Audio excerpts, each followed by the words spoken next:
Juda katta qarzlar oldik, kreditlar, kvartiralarimizni sotdik, mashina, uylarimizni sotdik. Bu fabrikani oyoqqa qo'yish uchun ko'p narsadan voz kechdik. Oxirgi umidimiz sherik olish edi. Sherik katta sarmoya kirgizdi, ammo Rossiya Ukraina urushi tufayli bizga zakazlar tushmadi. Ishimiz orqaga keta boshladi. Sherigimiz o'zi tikkan pulni talab qila boshladi. Juda qo'pol gaplar bilan. Erkakmisan, o'zingni kerak bo'lsa oz degan gaplargacha bordi. Bu juda ham og'riqli, ayanchli kunlar edi. U odamni qarzini berish uchun chopmagan, yugurmagan joyimiz qolmadi.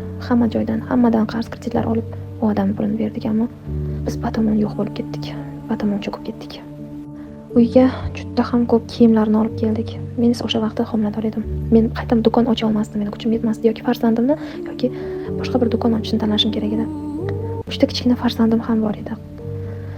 Har kuni ko'z yosh, har tunda qo'rquv, ammo qalbimda bir nido paydo bo'ldi.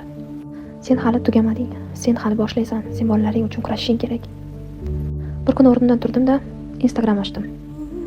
Telefonim, yuragim va bolalarim bor edi, xolos. Boshida o'zim mahsulotlarni bepul yetkazardim homilador holatimda. Odamlar ko'rdilar, his qildilar bu sahifada mehr borligini. Meni kuzatishda, menga ishonishda va men o'zimni topdim. Hali ham oson emas. Erim sudlarda, uyimiz sotuvda. Lekin bugun men yiqilganimdan kuchliroqman.